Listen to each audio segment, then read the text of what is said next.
Students, मैं आपकी educator आकृति सेठ एक बार फिर आपके लिए लेके आई हूँ लॉ फाउंडेशन बैच का इंडियन पीनल कोड का लेक्चर नंबर 53। जी हाँ स्टूडेंट्स, ये लेक्चर हमारा लास्ट लेक्चर है इंडियन पीनल कोड के लिए। इसके बाद मैं आप लोगों के साथ इंडियन कॉन्ट्रैक्ट एक्ट करने वाली हूँ। तो जैसे कि आप लोगों को पता है, जब हम लोगों ने इंडियन पीनल कोड को पढ़ना शुरू किया था तो हमारी अप्रोच यही थी कि हम आपकी फाउंडेशन, हम आपकी नींव को मजबूत करना चाहते थे। इसीलिए हम लोगों ने बेसिक कॉन्सेप्ट से लेके अभी तक सब कुछ आपके साथ कवर किया है इंडियन पीनल कोड में। तो आज बात करें तो आज हम लोग पढ़ने वाले हैं चैप्टर नंबर 23, जो कि लास्ट चैप्टर है इंडियन पीनल कोड का। जी हाँ, आप लोगों ने सबने सही आंसर दिया जब आप लोगों ने कमेंट बॉक्स में लिख के मुझे ये बताया कि आईपीसी के अंदर 511 सेक्शंस हैं और 23 चैप्टर्स हैं। तो ये बिल्कुल सही आंसर था स्टूडेंट्स। अब क्या समझने की बात है कि जब हम लोगों ने आईपीसी शुरू किया था तो हम लोगों ने समझा था कि मेंस रिया क्या होता है, एक्टर्स रियस क्या होता है, कॉन्सेप्ट ऑफ क्राइम क्या होता है, स्टेजेस ऑफ क्राइम क्या होता है, वाइकेरियस लायबिलिटी क्या होता है, इनकोएट ऑफेंसेस कौन से होते हैं, वो सब हम लोगों ने कवर किया था। जब आप लोगों ने इनकोएट ऑफेंस करे थे, तो अगर आप लोगों को याद हो या फिर आप लोग अपने कॉलेज में भी पढ़ के आए हैं तो आपको पता है इनकोएट ऑफेंस, इनकोएट ऑफेंस का मतलब क्या होता है, इनकम्प्लीट ऑफेंस, वो ऑफेंस जो अपने आप में कंप्लीट ना हुआ हो अभी तक। तो बेसिकली हम क्या कहते हैं कि ऑफेंस हो गया तो आपकी पनिशमेंट भी बनती है, आपको जेल की रोटी खानी पड़ेगी, जेल का पानी पीना पड़ेगा। बट अगर ऑफेंस ही नहीं हुआ तो क्या आप सामने वाले को सजा दे सकते हो? तो यही बात हमने करी थी कि जब हम लोगों ने इनकोएट ऑफेंसेस पढ़े थे तो हम लोगों ने क्या समझा था कि इनकोएट ऑफेंस अपने आप में इनकम्प्लीट ऑफेंस तो होता है, बट ये उस स्टेज पे चला जाता है जहां पे आपको एक ऑफेंस को पनिश करना जरूरी बन जाता है, आपको एक डेटरेंस सेट करना जरूरी पड़ जाता है, आपको निप इट इन द बड करना होता है, आपको उसको वहीं पे रोकना होता है, उसको वहीं पे सजा देनी होती है कि दोबारा उठ के वो वाला ऑफेंस करने की, कंप्लीशन करने की कोशिश ना करे। तो हम लोगों ने अटेम्प्ट पढ़ा था, हम लोगों ने पढ़ा था अटेम्प्ट टू सुसाइड क्या होता है, अटेम्प्ट टू कल्पेबल होमिसाइड पढ़ा था, अटेम्प्ट टू मर्डर भी पढ़ा था। और आपको ये भी बताया था कि जब हम स्टेजेस ऑफ क्राइम की बात करते हैं, जो हम अभी भी डिस्कस करेंगे, उसमें अटेम्प्ट हमारी तीसरी स्टेज के ऊपर आता है। तो जब हमने ये सब कुछ पढ़ा था, अब हमारे लिए इंपॉर्टेंट है कि हम चैप्टर नंबर 23, जो कि लास्ट चैप्टर है इंडियन पीनल कोड का, उसको भी एक बार अच्छे से पढ़ लें और समझ लें कि एक्चुअली में इस चैप्टर में एक सेक्शन जो दिया गया है 511 अटेम्प्ट को लेके, वो कहता क्या है। ठीक है, तो यहाँ पे आपको ये सेक्शन आज हम लोग पढ़ेंगे। आपको ये भी ध्यान रखना है कि अभी तक स्टेजेस ऑफ क्राइम हम लोग पढ़ चुके हैं, हम लोग चैप्टर नंबर 1 से लेके चैप्टर नंबर 22 तक पढ़ चुके हैं, जहाँ पे हमने बहुत वेराइटी करी है। हमने बात करी है कि आईपीसी कहाँ पे एप्लीकेबल है, extra territorial jurisdiction, intra territorial jurisdiction के बारे में बात करी, स्पेशल वर्ड्स एंड मीनिंग्स के बारे में बात करी, पनिशमेंट्स के बारे में बात करी, जनरल एक्सेप्शंस के बारे में बात करी, abetment, criminal conspiracy, sedition, waging war, ये सब हम लोगों ने पढ़ा। फिर हम लोगों ने कुछ इंपॉर्टेंट डॉक्यूमेंट्स के बारे में बात करी, प्रॉपर्टी मार्क्स के बारे में बात करी, हमने ऑफेंसेस रिलेटेड टू बॉडी पढ़ा, जहां पे हमने कल्पेबल होमिसाइड, मर्डर पढ़ा, ग्रीवियस हर्ट पढ़ा, हम लोगों ने ऑफेंसेस रिलेटिंग टू प्रॉपर्टी पढ़ा, जहां पे हम लोगों ने cheating, mischief, theft, extortion, robbery, dacoity, ये सब कुछ पढ़ा। हम लोगों ने वेट्स एंड मेजर्स वाले ऑफेंसेस पढ़े, रिलीजन को लेके अगर ऑफेंस हो रहा है तब क्या होता है, मैरिज को लेके ऑफेंस होता है तब क्या होता है, क्रूएलिटी पढ़ा, 498A पढ़ा, गवर्नमेंट और कॉइन स्टैम्प्स को लेके जब ऑफेंसेस होते हैं तब क्या करा, अगर फॉल्स एविडेंस दिया जा रहा है तो हम लोगों ने वो वाले सेक्शंस भी पढ़े, पब्लिक सर्वेंट्स की ऑर्डर के अगेंस्ट अगर आप जाते हो, कंटेम्प्ट ऑफ पब्लिक सर्वेंट पढ़ा, फिर हम लोगों ने पब्लिक जस्टिस, पब्लिक ट्रैंक्विलिटी के बारे में पढ़ा, इलेक्शंस वाले ऑफेंसेस के बारे में पढ़ा, राइटिंग पढ़ा, अनलॉफुल असेंबली पढ़ा, आर्मी, नेवी, एयरफोर्स वाले ऑफेंसेस पढ़े, ऑफेंसेस अगेंस्ट द स्टेट पढ़े। तो ये सब कुछ कवर करने के बाद अब हम इस नतीजे में पहुंचे हैं कि हम लोग चैप्टर नंबर 23 पे आ चुके हैं, जो कि आपकी बैराक का लास्ट चैप्टर है। आपकी बैराक का लास्ट सेक्शन कौन सा है, चैप्टर नंबर, सेक्शन नंबर 511, जो हम आज कवर करने वाले हैं। तो बहुत ही मेहनत के बाद हम लोग यहाँ पे पहुंचे हैं, लेक्चर नंबर 53 पे हम लोग हैं, जहाँ पे हम लोग आज ये लेक्चर हम खत्म कर देंगे आईपीसी आज। बट आप लोगों को क्या ध्यान रखना है, आप लोगों को ये नहीं सोचना है कि बस अब आईपीसी हो गया, आप लोगों को इसको बार बार रिवाइज करते जाना है। जब तक कॉन्सेप्ट को रिवाइज नहीं करोगे, उसको प्रैक्टिस नहीं करोगे, आप लोग सब कुछ भूल जाओगे। तो revision is the key to success. Mental revision करनी है, अपनी आंखें बंद करनी है और देखना है कि क्या क्या आपको रिटेन हुआ है, क्या क्या आपको क्लास से रिटेन हुआ है, वो ध्यान रखना है। जो चीज रिटेन नहीं हुई है सिर्फ उसको दोबारा से पन्ने पलट के देखना है। तो ये चीज आपको करनी है। काफी सारे क्वेश्चंस को आपको प्रैक्टिस करना है जिससे कि आपकी जो कॉन्सेप्ट है वो मजबूत हो जाए। तो ये जो सेशन है ये किन के लिए रेलेवेंट है? जुडिशरी एस्पिरेंट के लिए रेलेवेंट है। अगर आप पीटी और मेंस की तैयारी कर रहे हो, बहुत बार आपसे इंटरव्यू में भी ये क्वेश्चन पूछा जाता है कि सेक्शन 511 कहता क्या है। क्लैट एस्पिरेंट हो, लीगल एप्टीट्यूड का आपका पेपर होगा, या फिर आप कोई और लॉ एंट्रेंस एग्जाम देने वाले हो, तब भी आपके लिए इंपॉर्टेंट है। और अगर आप एक एलएलबी स्टूडेंट हो तो आपसे तो बहुत बार 511 के ऊपर क्वेश्चन पूछा जाता है। तो ये आपके लिए भी बहुत रेलेवेंट है कि 511 एक्चुअली में होता क्या है। जब हम बात करते हैं attempt to commit any offence, तो आपको क्या समझना है कि कोई भी बंदा अगर अटेम्प्ट करता है कोई भी ऐसा ऑफेंस करने की जिसमें उसको पनिशमेंट हो सकती थी लाइफ इम्प्रिजनमेंट की, या फिर कोई भी ऐसा ऑफेंस कमिट करता है तो और कहीं पे भी एक्सप्रेस प्रोविजन प्रोवाइडेड नहीं है तो उसको क्या सजा मिलेगी, ये आपको देखना है। और ये हम आज के इस सेशन में पढ़ने वाले हैं। तो आज के जो टॉपिक्स हम कवर करने वाले हैं वो है अटेम्प्ट अंडर सेक्शन 511 और अटेम्प्ट टू मर्डर के बारे में भी हम बात करेंगे। अब इस सब को शुरू करने से पहले एक बार दोबारा से थोड़ा सा रिवीजन कर लेते हैं कि स्टेजेस ऑफ क्राइम क्या होता है। स्टेजेस ऑफ क्राइम क्या होता है ये एक बार हम लोग दोबारा पढ़ लेते हैं, दोबारा रिवीजन कर लेते हैं। वैसे हम लोग ये ऑलरेडी अपने एक लेक्चर में कर चुके हैं, इनिशियल लेक्चर्स में, बट एक बार दोबारा से थोड़ा सा रिवीजन करना जरूरी है। सबसे पहले आपके दिमाग में आया खुराफाती आइडिया, तो मेंटल आइडिया आया। मेंटल आइडिया आने के बाद आपने क्या किया, आपने करनी शुरू करी तैयारी। अब आपके दिमाग में जब आइडिया आ गया कि आप लूटोगे बैंक, बैंक रॉबरी का, बैंक डकैती का, तो बैंक डकैती का आइडिया आ गया कि ये जो बैंक की ब्रांच है ना मेरे घर के पास, इसको मैं लूटूंगा, मेरे कुछ पैसे भी चाहिए। अब आपने शुरू करी प्रेपरेशन। आपने क्या किया, आपने अपनी टीम बनाई, आपने बंदा बनाया ABCDEFG, ये सारे मेरे टीममेट्स हैं। आपने एक बैग खरीदा, आपने एक पिस्टल खरीदी, आपने साथ में क्या खरीदा, आपने एक कंप्यूटर खरीदा जिससे आप साइबर क्राइम भी करोगे, आपने एक कार का अरेंजमेंट किया जहां से आप भागोगे, ठीक है। इन सब का आपने जुगाड़ किया, इन सब का आपने अरेंजमेंट किया, तो आपने क्या किया, प्रेपरेशन। अब आपने और क्या किया, आपने जो बैंक का लेआउट प्लान है वो भी अरेंज किया और उसके हिसाब से आपने पूरा का पूरा अपनी स्ट्रैटेजी प्रिपेयर करी कि कौन से गेट से हम घुसेंगे, कौन सी गेट पे हम जाके क्या करेंगे, किस बंदे ने पिस्टल रखनी है बैंक मैनेजर के सर पे, किसने गार्ड को देखना है, कौन ड्राइविंग सीट पे बैठा होगा, ये सब कुछ आपने प्रिपेयर किया। इसके बाद आपने अटेम्प्ट किया। अटेम्प्ट हो गया वो दिन जिस दिन आपने बैंक लूटना है, उस दिन आप अटेम्प्ट करने गए और आपने कोशिश करी कि आप बैंक लूट रहे हो। अब वो अटेम्प्ट में दो चीजें हो सकती हैं, या तो वो अकम्प्लिश हो जाएगा कि आपने एक्चुअली में सक्सेसफुली वो बैंक लूट लिया तो अकम्प्लिश हो गया, या फिर दूसरी चीज हो जाएगी कि वो फेल हो जाएगा, वो जो आपका प्लान है वो फेल हो जाएगा due to some supervening circumstances, police आ गई और आप बैंक नहीं लूट पाए, या फिर कोई और चीज हो गई और आप बैंक नहीं लूट पाए। तो स्टेजेस ऑफ क्राइम क्या हो गई, सबसे पहले मेंटल आइडिया आया, दूसरा आया प्रेपरेशन, तीसरा आया अटेम्प्ट और चौथा आया अकम्प्लिशमेंट या फिर फेल। तो नॉर्मल कोर्स में हम क्या कहते हैं कि अगर आपने ऑफेंस कंप्लीट कर दिया, अकम्प्लिश कर दिया, तो आपको सजा होगी, बट मेजॉरिटी ऑफ केसेस में अटेम्प्ट भी अपने आप में पनिशेबल है। अगर आपने कोशिश भी करी वो करने की तो भी आपको सजा होगी। Attempt is also punishable, though attempt is an inchoate offence, it is an incomplete offence, still it is punishable. अब क्या समझने की बात है, सिर्फ दो ऐसे ऑफेंसेस हैं जहां पे प्रेपरेशन भी पनिशेबल है, ये हम लोग कवर कर चुके हैं। तो आप लोग मुझे कमेंट सेक्शन में लिख के बताओगे कि प्रेपरेशन किन दो ऑफेंसेस का अपने आप में एक पनिशेबल ऑफेंस है। आप ये मुझे कमेंट सेक्शन में लिख के बताओगे।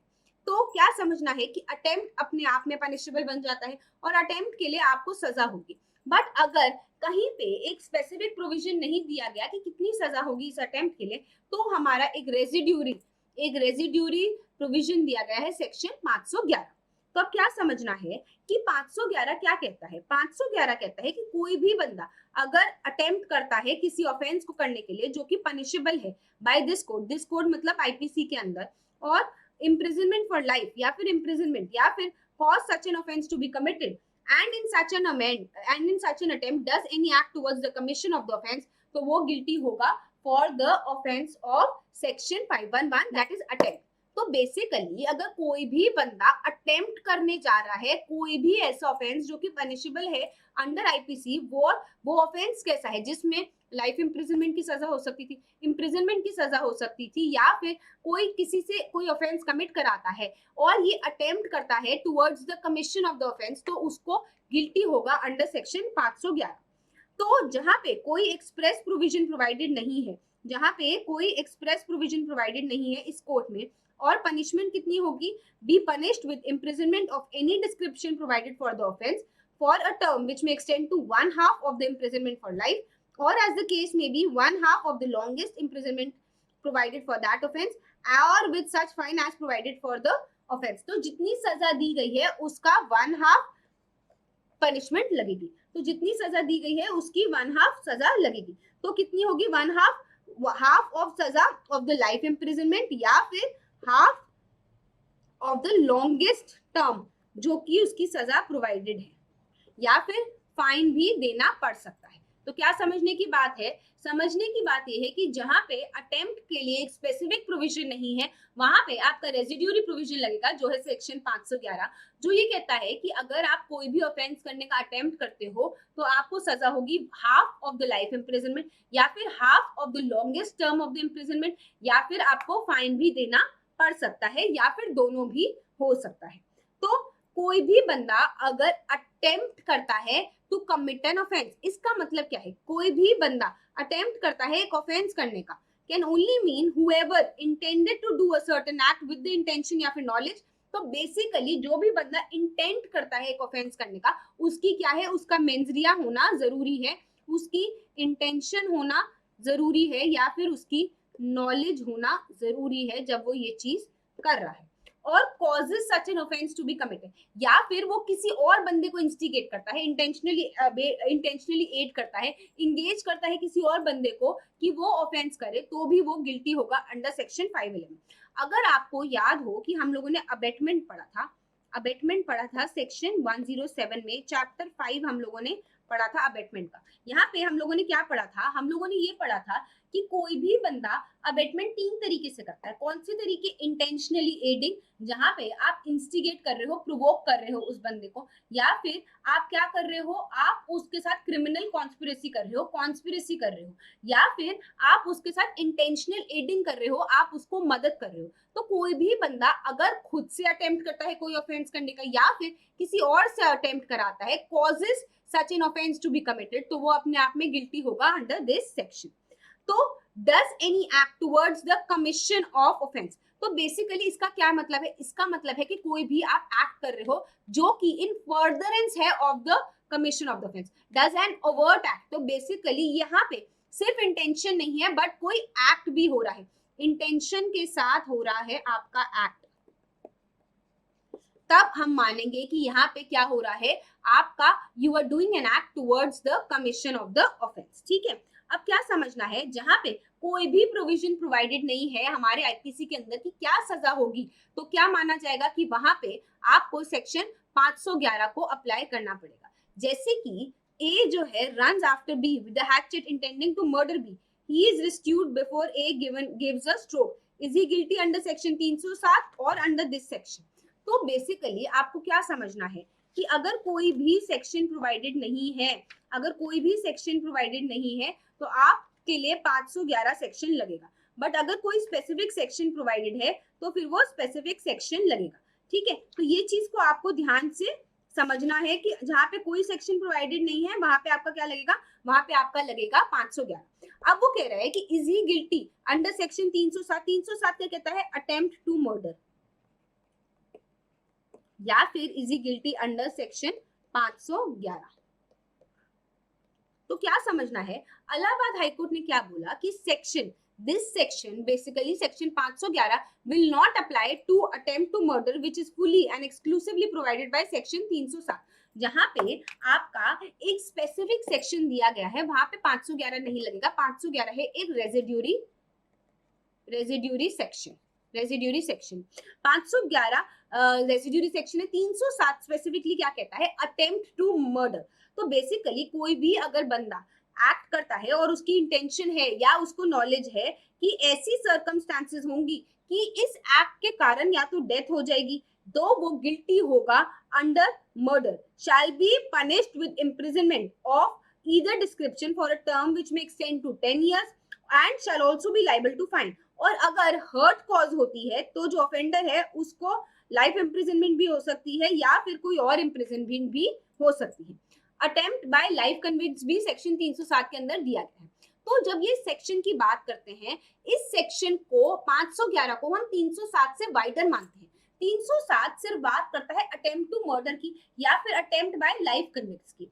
हाउएवर सेक्शन 511 जो कि हमारा रेजिड्यूरी प्रोविजन है, वो बात करता है बाकी सारे अटेम्प्ट्स की भी जहां पे आईपीसी में वो चीज डिफाइंड नहीं है।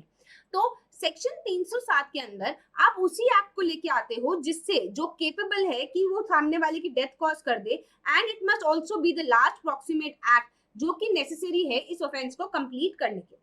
सेक्शन 511 में जो एक्ट है वो towards any commission of offence है, तो वो सेक्शन 511 में आ जाएगा। जैसे कि अटेम्प्ट टू कमिट थेफ्ट, कहीं पे भी एक स्पेसिफिक प्रोविजन नहीं है। कोई बंदा चोरी करने की कोशिश करता है, किसी चीज को उठाता है, takes out of the possession of the person, but उसको रोक लिया जाता है, ठीक है, उसको सामने वाला इंसान रोक लेता है, तो यहाँ पे अटेम्प्ट टू कमिट थेफ्ट हो रहा है। बट ये किसी भी सेक्शन के अंदर प्रोवाइडेड नहीं है, इसकी सजा कहीं पर भी प्रोवाइडेड नहीं है, तो यहाँ पे सेक्शन 511 लग जाएगा।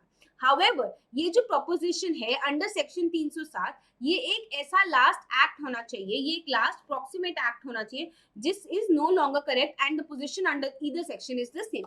तो क्या समझना है, 307 स्पेसिफिकली अटेम्प्ट टू मर्डर की बात करता है, बट 511 स्पेसिफिकली बहुत सारे अटेम्प्ट्स की बात करता है। कोई भी अटेम्प्ट करने की कोशिश करते हो किसी भी ऑफेंस की जो कि पनिशेबल है अंडर आईपीसी। सुप्रीम कोर्ट ने ओम प्रकाश के केस में क्या बोला, क्लियरली हेल्ड कि section 511 held that like section 511 in section 307 also the act need not be a penultimate act. In the instant case, accused denied food to his wife for several days by keeping her confined in a room with a view to accelerate her death, though she ultimately managed to escape. तो basically जहां पे आपकी duty थी उसको खाना provide करने की, आपने इलीगल ओमिशन कर दिया, आपने इलीगल ओमिशन कर दिया। You were duty bound to provide food to her. However, you illegally omitted to do that with the intention कि ये भूखी प्यासी एक दिन मर ही जाएगी। आपने उसको wrongfully confine करा, wrongfully confine किया, एक चार दीवारी के अंदर उसको आपने बंद रखा, उसकी जो फ्रीडम है उसको आपने कर्टेल किया, बट वो इवेंचुअली भाग गई, तो क्या बोला गया, यहाँ पे अटेम्प्ट टू मर्डर था। It was held that the act of the accused came within the mischief of section 307, attempt to murder था, though the act was not the last proximate act which would have caused the death. Act does not mean any particular specific instantaneous act but denotes according to section 33 of the code as well as series of act. समझने की बात यह है कि section 32 कहता है हमारा act is equal to illegal omission. तो या तो आपने किसी को मारा और आपने उसका मर्डर कर दिया, या फिर आपने उसको खाना नहीं दिया, आपने इलीगल ओमिशन कर दिया। सेक्शन 32 ये कहता है। अब act can B series single act या फिर सीरीज ऑफ एक्ट, और omission can B single omission या फिर सीरीज ऑफ ओमिशन। ये कहां दिया हुआ है, सेक्शन 33 के अंदर। ओके तो इसेंशियल एलिमेंट्स क्या है, इसेंशियल एलिमेंट्स हैं कि हर एक क्राइम में सबसे पहले आपकी इंटेंशन होनी चाहिए, सेकेंडली आप प्रिपरेशन करो, और थर्डली आप अटेम्प्ट करो। थर्ड स्टेज जो अटेम्प्ट होती है, अगर वो कंप्लीट हो जाती है, अगर वो सक्सेसफुल हो जाती है तो हमारा क्राइम कंप्लीट हो जाता है, बट अगर वो कंप्लीट नहीं होती है तो भी लॉ क्या कहता है, लॉ कहता है आप ऐसे अटेम्प्टिंग बंदे को पनिश करो so that you nib it in the but, nib it in the but, उसको वहीं पे रोक दो, उसको वहीं पे पनिशमेंट प्रोवाइड करो कि वो दोबारा से खड़े होकर दोबारा से ये ऑफेंस ना कमिट कर सके। तो एक attempt to commit a crime must be distinguished with an intention to commit and from the preparation। तो जो हमारी 4 स्टेजेस ऑफ क्राइम है उसमें आपको डिफरेंशिएट करना जरूरी है। बेसिकली इंटेंशन के बाद आपकी प्रेपरेशन की स्टेज होती है, प्रेपरेशन की स्टेज होती है, और उसके बाद होता है आपका अटेम्प्ट। तो इनमें आपको फर्क समझना जरूरी है। प्रिपरेशन अपने आप में सारे ऑफेंसेस के लिए पनिशेबल नहीं है, सिर्फ 2 ऑफेंसेस के लिए पनिशेबल है, जो आप मुझे कमेंट बॉक्स में लिख के बताओगे। तो एक कल्प्रिट जो होता है, सबसे पहले वो इंटेंशन आती है, उसका खुराफाती आइडिया आता है कि मैं ये ऑफेंस करूंगा, उसके बाद वो उसकी तैयारी करता है, प्रिपरेशन करता है, एंड उसके बाद वो अटेम्प्ट करता है। अगर अटेम्प्ट जो है वो सक्सीड कर जाता है तो ऑफेंस हमारा कंप्लीट हो जाता है। बट अगर अटेम्प्ट किसी कारणवश फेल हो जाता है, कोई ऐसे रीजन जो कि उसके कंट्रोल के बाहर है, फेल हो जाता है, तो वहां पे हम उसको अटेम्प्ट कह सकते हैं। तो अटेम्प्ट जो है वो बिगिन कहाँ से करता है? बिगिन करता है जब प्रिपरेशंस कंप्लीट हो जाती हैं, और जो कल्प्रिट होता है, जो अक्यूज होता है, वो कमेंस करता है कोई काम करना अपनी इंटेंशन के साथ कि वो ये ऑफेंस करेगा। It is a step forward towards the committing of the offence. तो बेसिकली आपका ऑफेंस यहाँ पे है, आपका ऑफेंस यहाँ पे है, और आपका प्रिपरेशन यहाँ कंप्लीट हो गई। तो प्रिपरेशन के बाद ये जो सीढ़ियां हैं, ये सीढ़ियां हैं attempt to commit an offence. These are all attempt to commit an offence. Okay, the moment he commences to do an act, जो कि नेसेसरी है अपने आप में और उस इंटेंशन के साथ करता है, उस मेंजरिया के साथ करता है, तो यहाँ पे अटेम्प्ट कंप्लीट हो जाता है। जो एक्ट है वो पेनल्टीमेट एक्ट जरूरी नहीं है वो, बट वो एक ऐसा एक्ट होना चाहिए which is in furtherance of the commission of the offence, which is in furtherance during the course of the commission of the offence. अब आपकी जो इंटेंशन है वो बहुत जरूरी एलिमेंट है, दैट इज अ साइन क्वा नॉन। तो basically it is an essential element, और इंटेंशन डायरेक्ट होनी चाहिए। आपकी इंटेंशन वो होनी चाहिए कि वो आपके कंडक्ट को दर्शाए। तो basically intention is the direction of conduct, जो कि आप अपने ऑब्जेक्ट को, जो कि आप अपनी मोटिव के साथ आप उसको फुलफिल करने के लिए करते हो। लॉ क्या कहता है? लॉ ये कहता है कि हम अपने आप में मेंजरिया को पनिश नहीं करेंगे जब तक मेंजरिया के साथ एक्टस रियस ना हो। Actus reus plus mens rea is equal to offence.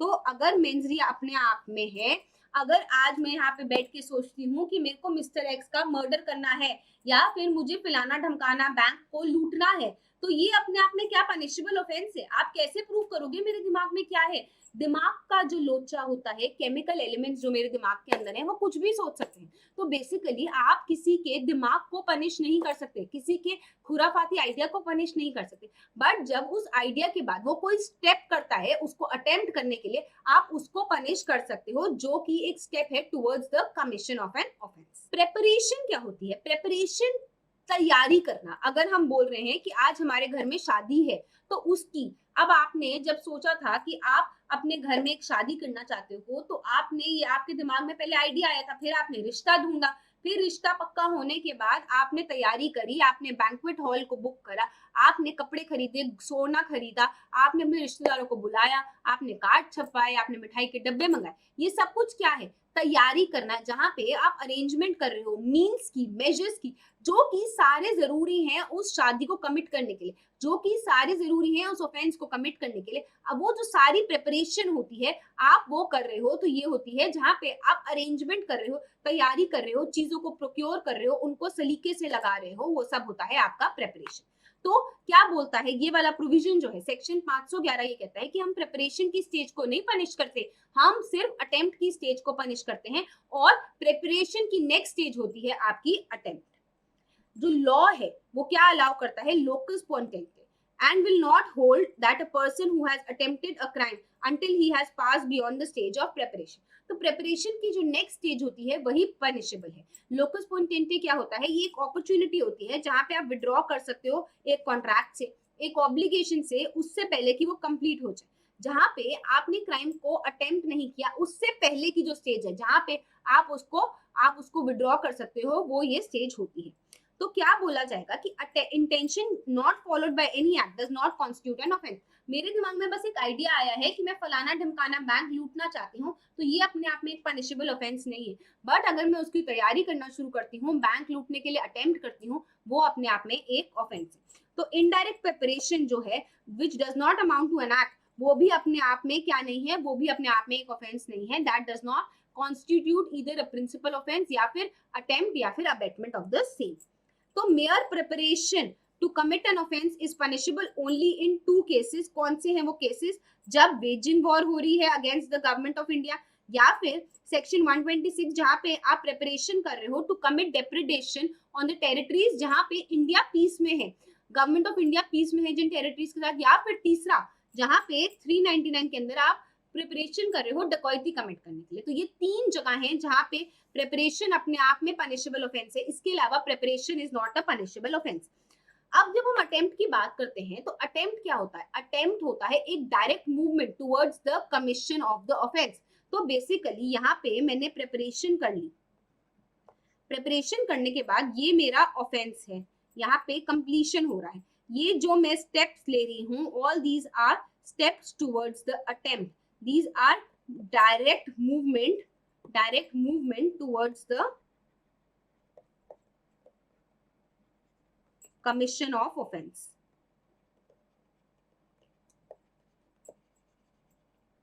Okay? तो एक अटेम्प्ट क्या है?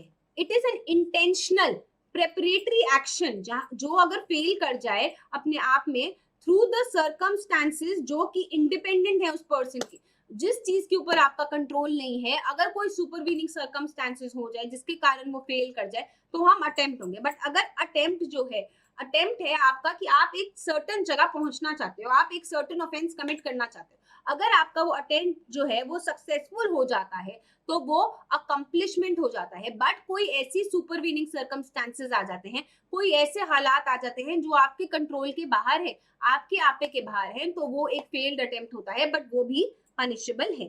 तो क्या टेस्ट है for determining whether the act constitute an attempt या फिर preparation is whether the overt act already done are such that if the offender changes his mind does not proceed it in further वो harmless होगा। तो basically आपको क्या देखना है जब आप बात कर रहे हो कि क्या ये एक्शन अटेम्प्ट है, क्या ये एक्शन प्रिपरेशन है, तो आपको ये देखना है कि अगर वो बंदा वापस मुड़ जाता है, अगर वो बंदा अपना प्लान कैंसिल कर देता है, तो क्या ये हार्म कॉज करेगा या फिर ये हार्म कॉज नहीं करेगा। अगर तो वो हार्म कॉज नहीं करेगा तो वो प्रिपरेशन है, बट अगर वो हार्म कॉज करता है तो मतलब ये है कि आपने प्रिपरेशन की स्टेप को टाप दिया है और आप आ गए हो अटेम्प्ट की स्टेज में। So where the thing that is an such that is not prevented by any extraneous cause would fructify into the commission of an offense, it would amount to an attempt to commit that offense. एक attempt अपने आप में cease नहीं कर जाता to be an attempt because वो एक attempt है जो कि बनाया गया है after completion of the offence. Offender जो है वो इसको प्रिवेंट कर सकता है अगर वो अपनी इंटेंशन को बदल दे। तो बेसिकली जो इंटेंशन है followed by the preparation followed by any act done towards the offense is the vital words in this connection. तो पहले मेरा दिमाग में एक खुराफाती आइडिया आया, उसके बाद मैंने उसकी तैयारी करनी शुरू करी, उसके बाद जब मैंने अटेम्प्ट करने की कोशिश करी तो भी तो मैंने अपने दिमाग का इस्तेमाल किया, तो भी तो मैंने अपने मेंसरिया का इस्तेमाल किया, तो भी तो मैंने अपने गिल्टी माइंड का इस्तेमाल कर दिया। तो अगर उस टाइम पे गिल्टी माइंड जो है मेरा वो हृदय परिवर्तन हो जाता है और मेरा गिल्टी माइंड अच्छा माइंड बन जाता है, गुड फेथ में मैं कोई काम करती हूँ, तो वो अपने आप में गिल्टी नहीं होगा। तो राम सरून्स का केस पढ़ते हैं, इसमें जो टर्नल जस्टिस थे उन्होंने क्या बोला था, उन्होंने बोला था to constitute the offence of criminal attempt under section 511 क्या जरूरी है, एक एक्ट किया जाना चाहिए और वो एक्ट इंटेंशन के साथ किया जाना चाहिए कि आप वो ऑफेंस कमिट करना चाहते हो, and for the purpose of committing that offence it must be done in attempting the commission of the offence. तो बेसिकली जो भी आप एक्ट कर रहे हो वो एक step furtherance towards the commission of the offence होना जरूरी है। अटेम्प्ट के लिए इन्होंने क्या बोला कि आप एक बंदे को अटेम्प्ट के लिए तभी गिल्टी ठहरा सकते हो जहां पे कोई भी फेलियर हो गया है और वो फेलियर क्या हुआ है, उसकी खुद की गलती से नहीं हुआ है, बट वो कोई ऐसे एक्शन के कारण हुआ है, कोई ऐसे सुपरवीनिंग सर्कमस्टेंसेस के कारण हुआ है जो कि उसके कंट्रोल के बाहर थे, जो कि उसके आपे के बाहर थे, तभी हम बोलेंगे कि you will be guilty under the offence of attempt. अब क्या समझना है, यहाँ पे प्रिपरेशन और अटेम्प्ट के बीच में एक बहुत ही थिन लाइन डिफरेंस है और उसको समझना बहुत जरूरी है।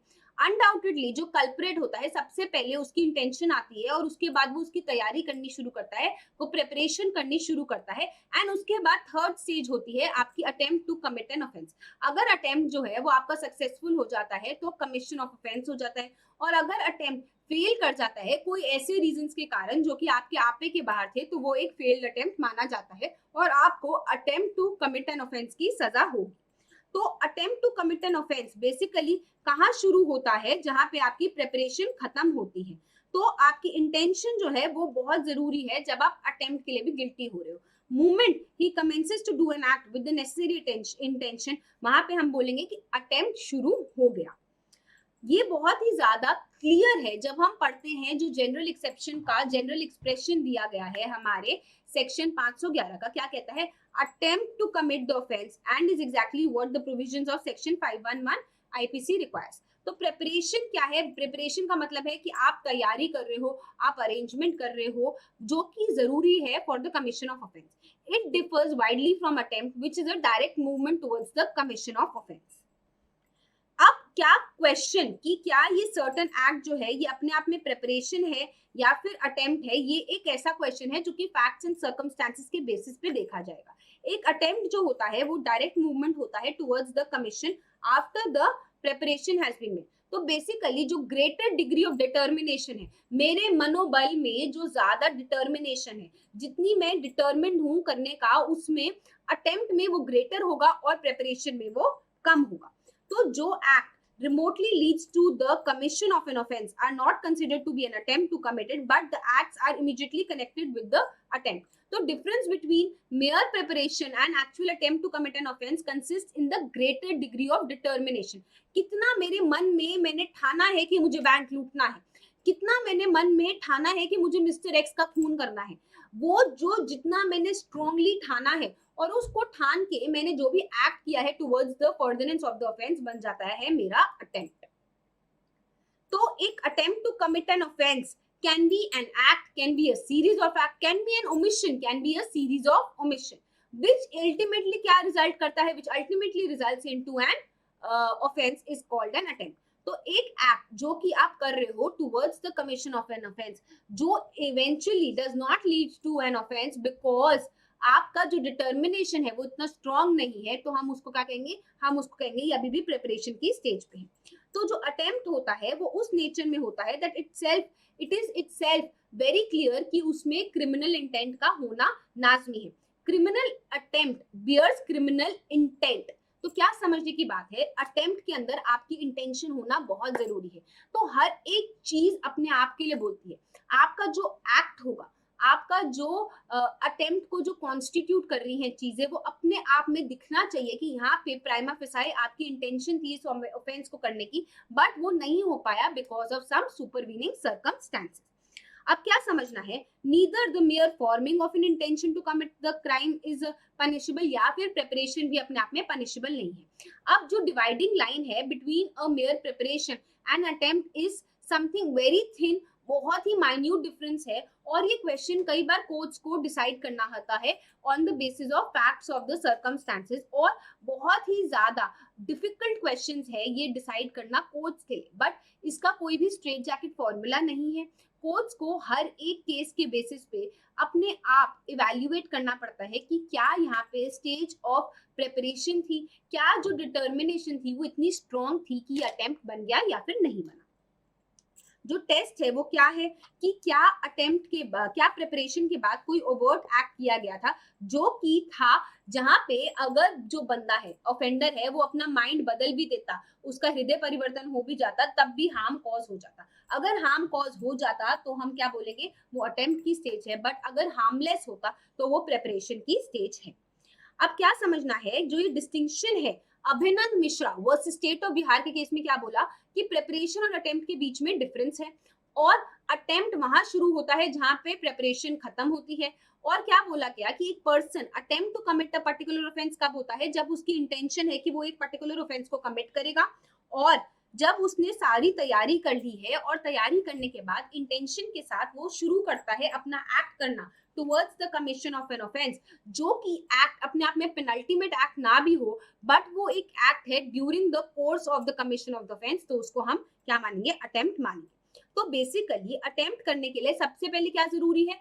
सबसे पहले जरूरी है कि आपकी क्या होनी चाहिए? आपका होना चाहिए खुराफाती माइंड, आपका होने चाहिए इंटेंशन। उसके बाद आपको कोई एक ऐसा एक्ट करना है which done would necessarily have to be done towards the commission of the offence. और थर्डली, जो आपका प्रॉक्सिमेट है, जो आपका एक्ट है वो प्रॉक्सिमेट होना चाहिए टू द इंटेंडेड रिजल्ट। तो बेसिकली प्रॉक्सिमिटी जो है वो आपको कहाँ देखनी है, जो मेजर ऑफ प्रॉक्सिमिटी है is not in relation to the time and action but it is in relation to the intention. तो क्या वो जो आपकी प्रॉक्सिमिटी है, क्या वो इतना स्ट्रॉन्ग आपकी इंटेंशन थी जिससे कि ऑफेंस हो जाता, वो आपको देखना जरूरी है जब आपको किसी को इसके अंदर गिल्टी ठहराना है। तो प्रेपरेशन और अटेम्प्ट के बीच में डिफरेंस है डिग्री का। For instance, a married woman entered into the shop with the accused with a view to have sexual intercourse, and the shop was immediately afterwards beside. It was held that the act done amounted only to the preparation of providing as an opportunity, being a stage of proceeding short of attempt, which is not punishable by law. तो preparation और attempt की जब हम बात कर रहे हैं, यहाँ पे एक केस है जहाँ पे जो अक्यूज है वो परचेज करता है stamp paper in name of any other person, misrepresentation करता है in whose name it was intended to forge a bond. तो बेसिकली उसको फॉर्जरी करनी थी, फॉर्जरी हमने कहाँ पढ़ी है 463 में, और उसके लिए वो एक स्टैम्प पेपर को परचेज करता है किसी और नाम में। तो 464 में making a false document and is not unlike another in which the accused purchased poison to commit murder, or which accused printed the receipt forms with the intent to forge the receipts of a company. तो क्या समझना है, इन cases में accused जो है वो merely preparatory steps ले रहा है towards the commission of offense which falls short of an attempt under section 511. So even if अगर वो एक स्टैम्प पेपर खरीदता है, अक्यूज जो है वो एक ड्राफ्ट को प्रिपेयर करता है to be copied thereon, it would not be an attempt but it would still be a preparation stage, since he had done no overt act towards the commission of the offense which would be dealt under this section. तो इंस्टेंसली अगर आप एक और instance लो जहां पे accused जो है वो स्टेशन मास्टर है of a way side station, वहां पे गार्ड्स होते हैं गुड्स ट्रेन के, ट्रेन जो है बस वो शुरू होने वाली है, was persuaded by him to initial in the pencil the station receipt book against the word one only. So the description column of the book was then blank. He filled this later on by adding 4 bales silk and altered one only into 4 only. तो ये जो addition किया है, alteration किया है, basically forgery करी है, जहां पे आपको इंट्रस्टमेंट करी गई थी, जहां पे जो अक्यूज है उसको इंट्रस्ट किया गया था कि आप गार्ड करोगे इन 4 बेल्स ऑफ सिल्क को, और आप को रिस्पॉन्सिबिलिटी दी गई थी। तो क्या माना गया कि यहाँ पे उसकी इंटेंशन थी कि वो डिफ्रॉड करना चाहता था रेलवे कंपनी को, बट कोर्ट ने क्या बोला, कोर्ट ने ये बोला कि जब आप फॉरवर्ड कर रहे हो किसी अक्यूज को under a fictitious consignment notes, और ये अपने आप में सिर्फ एक प्रिपरेशन हो सकती है to the offence of cheating, और ये अपने आप में अटेम्प्ट नहीं माना जाएगा। कोर्ट ने ये भी बोला कि the act was nevertheless sufficient to uphold accused conviction for the abetment of cheating, उसने अबेटमेंट करी है चीटिंग के लिए, और उन्होंने क्या बोला कि इसी प्रिंसिपल को आपको इलस्ट्रेट करना है दूसरे केसेस के साथ जो कि डिफरेंट हैं अपने फैक्ट्स में।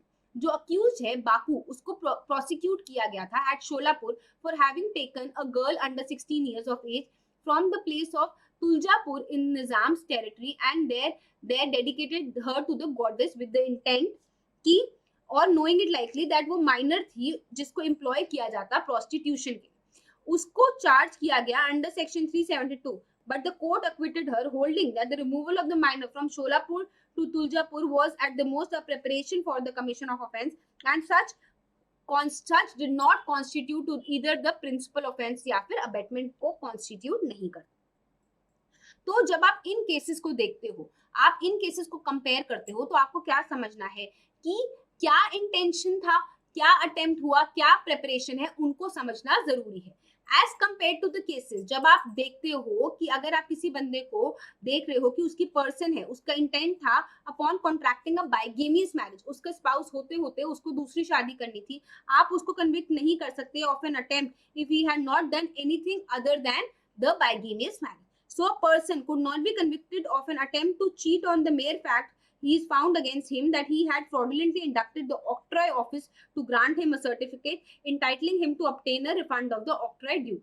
तो आपको हर एक केस को facts and circumstances के basis पे देखना पड़ेगा, और if that he had dispatched an insured parcel to the complainant purporting to enclose currency note sin payment of his debt whereas it was contained in fact only the waste paper, much less where the accused had taken the thumb impression of the complainant on a blank piece of paper, जहाँ पे वो उसको डर था कि वो उसके ऊपर कुछ लिख देगा। तो जहाँ पे उसने एक ब्लैंक पीस ऑफ पेपर के ऊपर कुछ लिख लिया, उसने सिर्फ थंब इम्प्रेशन लिया था, वो भी अपने आप में प्रिपरेशन माना जाएगा।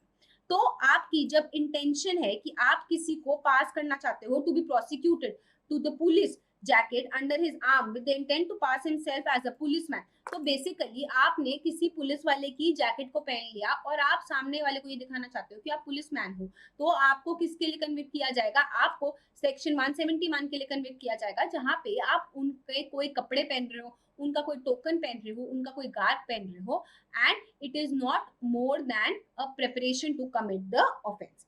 तो सिमिलरली जब हम अटेम्प्ट टू कमिट थेफ्ट की बात करते हैं, तो यहाँ पे भी आपकी प्रॉक्सिमिटी को जज करना बहुत जरूरी है। जब हम थेफ्ट की बात करते हैं स्टूडेंट्स, 378 में हमने थेफ्ट पढ़ा, हमने बोला मूविंग या फिर taking away property out of possession of a person without the consent and with dishonest intention.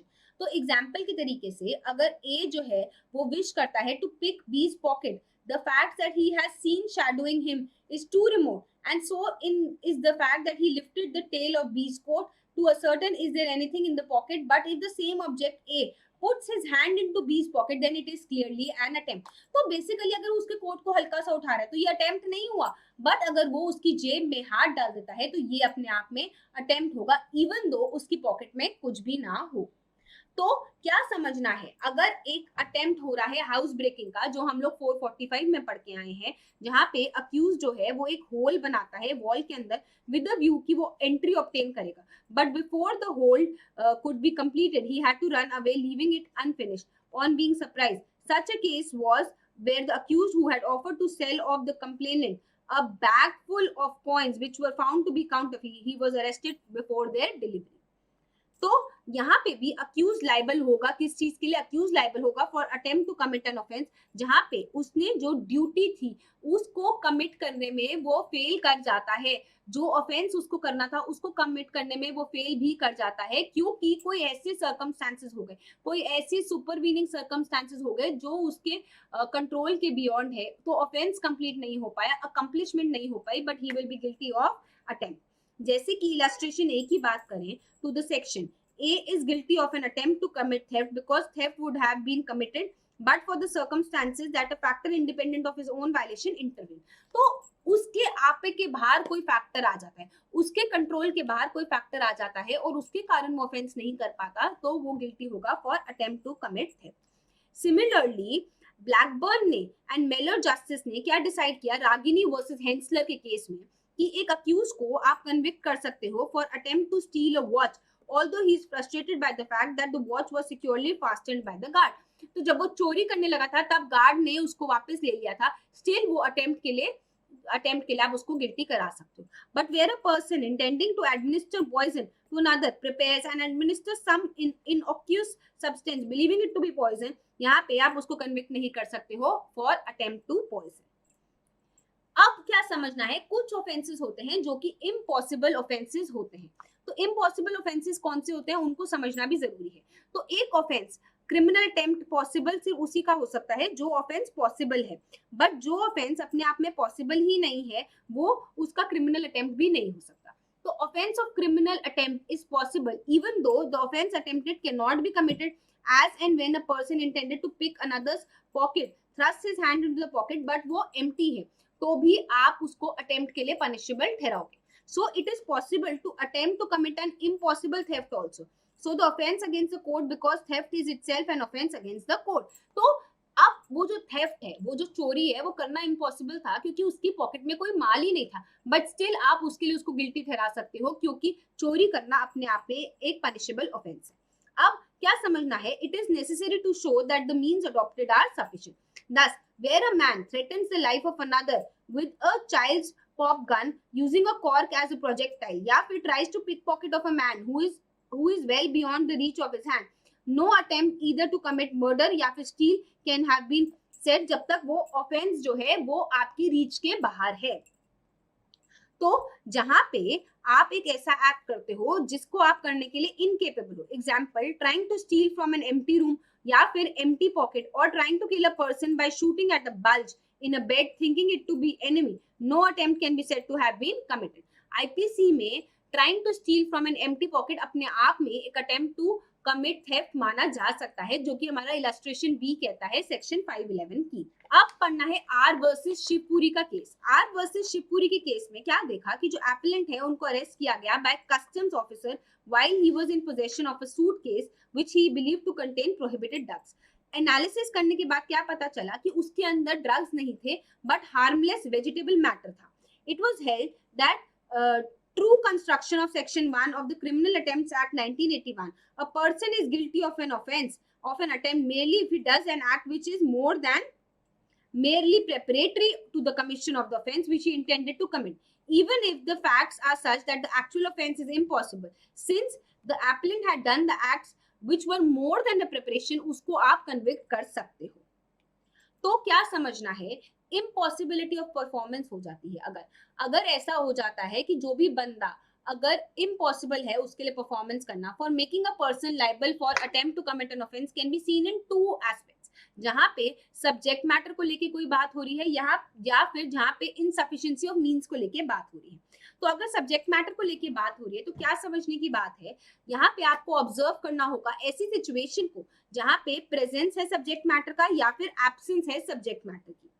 तो अगर सब्जेक्ट मैटर प्रेजेंस है, अगर आपकी ऐसी सिचुएशन है जहां पे आपका जो सब्जेक्ट मैटर है वो प्रेजेंट है, तो जो person committing the act is a person incapable of doing the offence, in which case mens rea is taken to be absent. And even in the cases where their person is given some exemptions, supposing him not to having the required mens rea for the required offense.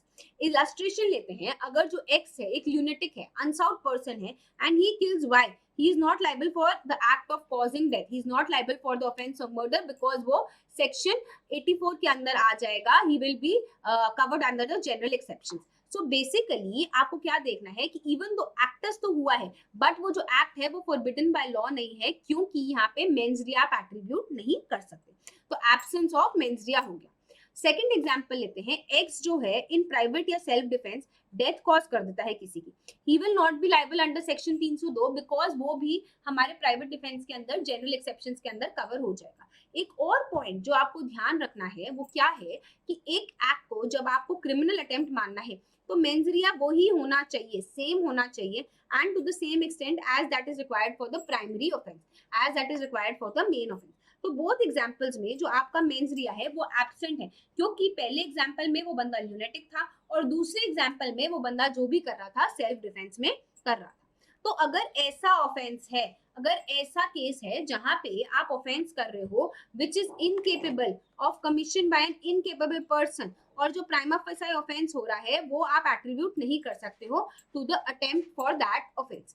दूसरी situation है जहां पे आपका subject matter जो है वो present है but the person is not liable for criminal attempt, is that where the sufficient where insufficient means are used which is within the control of the accused या फिर doer which is to be dealt in the later part of this.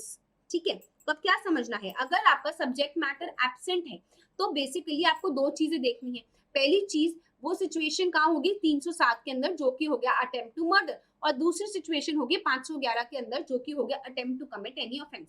तो ये एक settled law है जहां पे भी कोई भी लॉ लग रहा है या फिर आईपीसी लग रहा है और आपको पनिशमेंट प्रोवाइड करनी है अटेम्प्ट की, तो अगर कोई भी स्पेसिफिक सेक्शन प्रोवाइडेड नहीं है, अगर कोई भी एक्सप्रेस प्रोविजन प्रोवाइडेड नहीं है तो 511 लगेगा. बट अगर कोई स्पेसिफिक सेक्शन प्रोवाइडेड है, कोई एक्सप्रेस प्रोविजन प्रोवाइडेड है तो फिर वो एक्सप्रेस प्रोविजन लगेगा.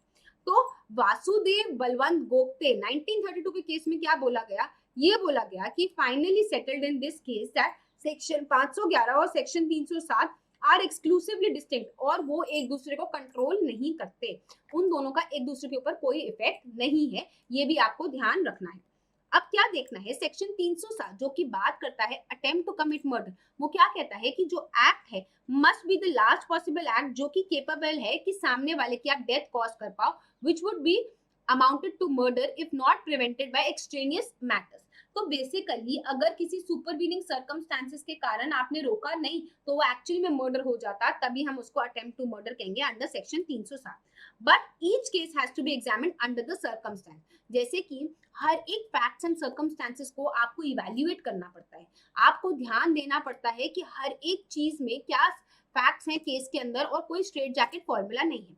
जैसे कि एग्जांपल लेते हैं कि एक्स ने शूट किया at a tree thinking that it is Y. In this case, first thing it is mistake of fact.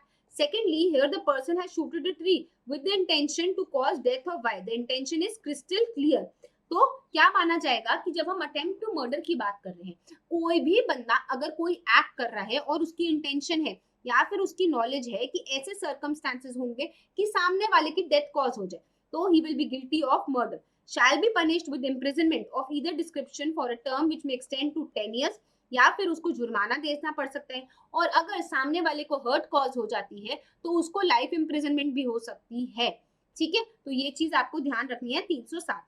तो जब हम अटेम्प्ट टू मर्डर की बात करते हैं, there has been not merely a commencement of an execution of the purpose but something little short of complete execution। तो basically जब आप किसी का मर्डर करने जा रहे हो, आपकी इंटेंशन है कि आप ऐसी बॉडीली इंजरी कॉज करोगे, या फिर आपको नॉलेज है कि आपका जो एक्ट है that is sufficient and that is result, उसका रिजल्ट क्या होगा कि सामने वाले की डेथ कॉज हो जाएगी, या फिर आप ऐसा एमिनेंट डेंजर लेते हो विदाउट एनी रीजनेबल एक्सक्यूज, आप कोई ऐसा एक्ट कॉज करते हो कि आपको पता है कि सामने वाले की डेथ कॉज हो जाएगी, तो वो जो कंप्लीट एग्जीक्यूशन होना था उससे पहले, उस स्टेप से पहले कुछ ऐसा हो जाता है जो कि आपके कंट्रोल के बाहर है, तो वो अटेम्प्ट टू मर्डर में चला जाएगा।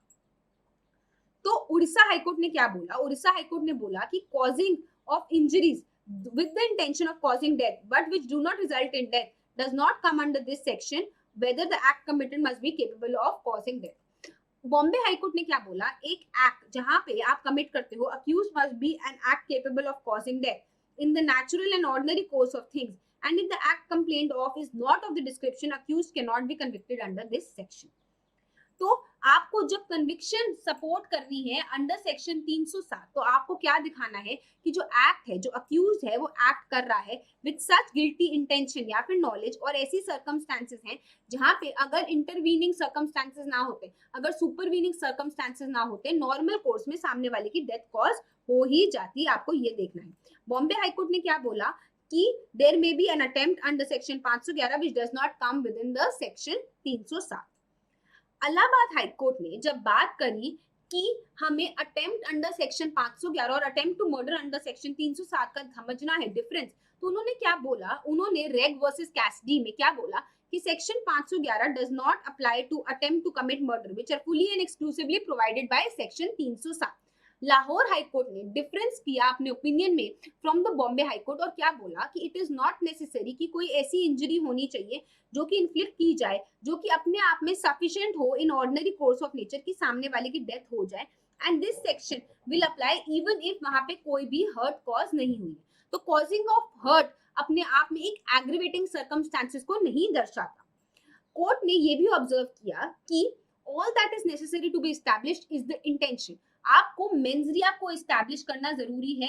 मेंजरिया को अगर आपने एस्टैब्लिश कर दिया तो क्या नेचर ऑफ एक्ट था वो अपने आप में इममटीरियल हो जाएगा। अब जब हम कैसिडी की बात करें तो नागपुर हाईकोर्ट का जो डिफरेंस था वो क्या था? उन्होंने कहा कि आपको इस सेक्शन के लिए क्या देखना है, इस सेक्शन के लिए आपको देखना है कि इंटेंशन क्या थी, नॉलेज क्या थी, उसका कॉन्सिक्वेंस क्या हुआ, हमें कोई फर्क नहीं पड़ता। अगर मेंजरिया था तो you can be held guilty under this section. An offense under this section can be committed जहां पे there is no intention proof but only knowledge that the act is eminently dangerous and आपने किसी reasonable excuse के बिना किया, जो कि हमारे सेक्शन 300 सब क्लॉज 4 के अंदर आता है। सुप्रीम कोर्ट ने क्या बोला कि अगर आपको किसी बंदे को अटेम्प्ट टू मर्डर के अंदर गिल्टी कराना है तो आपको क्या दिखाना है कि उसकी इंटेंशन थी to commit murder and in pursuance of the intention उसने कोई ऐसा एक्ट किया जिससे कि वो एक्चुअली में ऑफेंस हो जाता, चाहे वो पेनल्टीमेट एक्ट हो या ना हो, सानू फर्क नहीं पड़ता। ठीक है, तो क्या जरूरी है कि ऐसी बॉडीली इंजरी होनी चाहिए जो सामने वाले की डेथ कॉज करे, ये अपने आप में जरूरी नहीं है। आपको क्या देखना है कि अगर वो मेंजरिया था, अगर वो आपकी इंटेंशन थी, अगर वो आपका खुराफाती माइंड था, तो आपको एक्चुअल वुंड को नहीं देखना है, आपको एक्चुअली में क्या हुआ वो नहीं देखना है, आपको क्या देखना है, आपको देखना है इंटेंशन। अब इंटेंशन को देखने के लिए आपको क्या देखना होगा, आपको देखना होगा नेचर ऑफ इंजरी को। नेचर ऑफ इंजरी जो होती है वो अपने आप में दर्शा सकती है, बता सकती है कि क्या इंटेंशन थी उस अक्यूज की जब वो ये ऑफेंस करने जा रहा था। तो जब एक अक्यूज ने विक्टिम को 3 बार स्टैब किया एक पेन नाइफ के साथ और penetrated into the pleural cavity, it was held that the accused was guilty of offence of murder. तो नेचर ऑफ इंजरी क्या है, वो अपने आप में ये दर्शा सकता है कि आपकी क्या थॉट प्रोसेस थी, आपका क्या इंटेंशन थी, क्या नॉलेज थी। तो जहां पे एक सिमिलर केस में आप देखोगे कि अगर एक नाइफ ब्लो दिया जा रहा है चेस्ट के ऊपर, only a simple incised wound amounting to a simple hurt, तो यहाँ पे आप ये नहीं कह सकते कि सामने वाले की इंटेंशन थी आपका मर्डर कॉज करने की। तो जो मैटर है उसको किसमें कंक्लूड करा गया, state of Maharashtra versus Balram बामा पाटिल, सुप्रीम कोर्ट का ये केस है, बहुत इंपॉर्टेंट है आपके लिए।